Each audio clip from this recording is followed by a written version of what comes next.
السلام علیکم ناظرین، میں ہوں آپ کا ہوسٹ جاند علی شاکر اور آپ کو اپنے ڈیجیٹل چینل آہنگ انقلاب پر خوش آمدید کہتا ہوں۔ ناظرین، ویڈیو سے پہلے ویڈیو کو آخر تک لازمی دیکھیے گا اور اگر ویڈیو اچھی لگے تو ویڈیو کو لائک کیجیے گا، شیئر کیجیے گا، اور اگر آپ ہمارے چینل پر نئے ہیں تو ہمارے چینل کو سبسکرائب کر لیں اور بیل آئیکن کو لازمی طور پر پریس کیجیے گا تاکہ ہماری ہر آنے والی ویڈیو سب سے پہلے آپ لوگوں تک پہنچے۔ تو ناظرین، شروع کرتے ہیں کہ اسرائیل اور حماس کے درمیان مذاکرات کے حوالے سے مثبت خبریں سامنے آ رہی ہیں، مگر زمینی حالات تاحال فلسطینیوں کے لیے مثبت نہیں ہیں، اور 3 اکتوبر 2025 کو امریکی صدر ٹرمپ کی جانب سے اسرائیلی حملے رکوانے کے دعوے مطالبے اور اس پر نیتن یاہو کی طرف سے مثبت رد عمل کے باوجود اب تک اسرائیلی حملے نہیں رکے اور غزہ کی تباہی کا یہ سلسلہ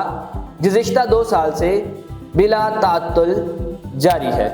اسرائیل نے 7 اکتوبر 2023 کو حماس کی جانب سے اسرائیل پر حملے کے بعد فلسطین میں جو تباہی مچائی ہے اس کے حوالے سے الجزیرہ کو مریم علی، عالیہ چغتائی اور محمد اکبر کی رپورٹ کے مطابق اسرائیلی بمباری سے تاحال فلسطین میں کم از کم 67,000 فلسطینیوں کو شہید کر دیا گیا ہے، جس کا مطلب ہے کہ غزہ میں ہر 34 میں سے 1 فلسطینی شہید ہو چکا ہے، جبکہ ہزاروں لاشیں اب بھی ملبے تلے دبی ہوئی ہیں۔ شہید ہونے والے فلسطینیوں میں 20,000 سے زائد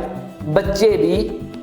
شامل ہیں۔ یہی نہیں، ان 2 سالوں میں غزہ میں فلسطینیوں کی تباہی کا سلسلہ صرف فلسطینیوں کی موت تک محدود نہیں رہا، بلکہ اسرائیلی حملوں کے نتیجے میں کم از کم 1,69,000 سے زائد فلسطینی زخمی ہوئے ہیں، یعنی کہ فلسطین میں ہر 14 میں سے 1 فلسطینی اسرائیلی حملوں سے زخمی ہوا ہے، جن میں بہت سارے لوگ عمر بھر کے لیے اپاہج ہو گئے ہیں۔ اسرائیل نے پچھلے 2 سالوں کے دوران فلسطین کے تمام طبی مراکز اور صحت کی سہولتوں کو بھی نشانہ بنایا ہے اور کم از کم 125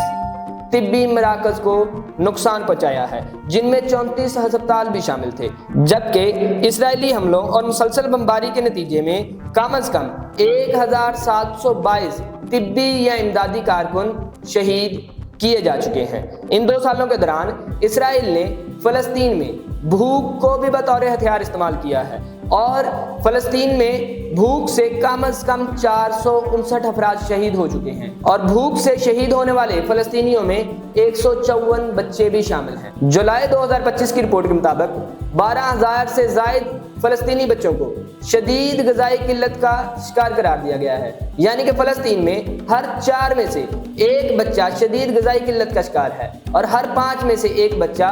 قبل از وقت یا کم وزن کے ساتھ پیدا ہو رہا ہے، جبکہ غزہ کی وزارت صحت کی جانب سے یہ دعویٰ کیا گیا ہے کہ امداد حاصل کرنے کی کوشش میں کم از کم 2,600 سے زائد فلسطینی اسرائیلی حملوں اور غزہ ہیومینیٹیرین فاؤنڈیشن کے سیکیورٹی اہلکاروں کے حملوں کے نتیجے میں شہید ہو چکے ہیں، جبکہ 19,000 سے زائد فلسطینی زخمی ہو چکے ہیں۔ اسرائیلی اخبار ہیرٹس کی رپورٹ کے مطابق ایک اسرائیلی فوجی نے امداد تقسیم کرنے کے متنازع مراکز کو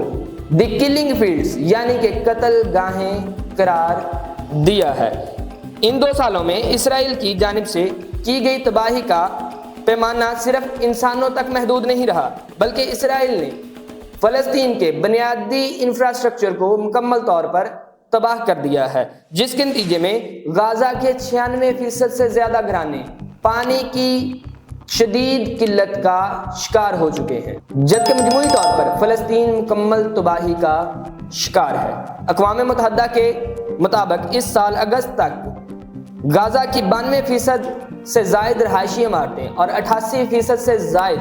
کمرشل تنصیبات یا تو مکمل طور پر تباہ ہو چکی ہیں یا پھر شدید نقصان کا شکار ہے۔ عالمی بینک کی جانب سے فروری میں شائع ہونے والی رپورٹ کے مطابق اسرائیلی بمباری سے ہونے والا براہ راست نقصان کم از کم 55 ارب امریکی ڈالر سے ہے، جس میں گھروں،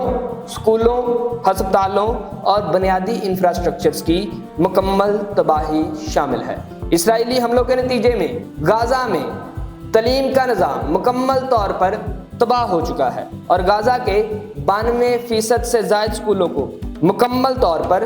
دوبارہ تعمیر کرنے کی ضرورت ہے، کیونکہ 2300 سے زائد تعلیمی عمارتیں مکمل طور پر تباہ ہو چکی ہیں۔ رپورٹ میں یہ صاف لکھا ہے کہ اس وقت 10,800 سے زائد فلسطینی اسرائیلی جیلوں میں قید ہیں اور قید شدہ فلسطینیوں میں 450 سے زائد بچے جبکہ 87 سے زائد خواتین بھی شامل ہیں۔ اس کے علاوہ صحافیوں کی ایک بڑی تعداد گزشتہ 2 سالوں میں اسرائیلی حملوں کا نشانہ بنی ہے۔ شیری ابو عقلہ آبزرویٹری کی رپورٹ کے مطابق 7 اکتوبر 2023 سے لے کے اب تک 300 سے زائد صحافی اور میڈیا ورکر شہید کیے جا چکے ہیں۔ براؤن یونیورسٹی کے کاسٹ آف وار پروجیکٹ کی رپورٹ کے مطابق غازہ میں گزشتہ 2 سالوں میں اتنے صحافی مارے جا چکے ہیں جو امریکہ کی سول وار، پہلی اور دوسری عالمی جنگ، کوریا اور ویتنام کی جنگوں، یوگوسلاویہ کے تنازعات اور افغان وار میں مرنے والے مجموعی صحافیوں کی تعداد سے زیادہ ہے۔ تو جی ناظرین، یہ تھی ابھی تک کی اپڈیٹس۔ ملتے ہیں ایک نئی ویڈیو کے ساتھ، اس وقت تک کے لیے ہمارے چینل کو سبسکرائب کر لیں اور بیل آئیکن کو لازمی طور پہ پریس کرتے ہیں۔ اللہ حافظ۔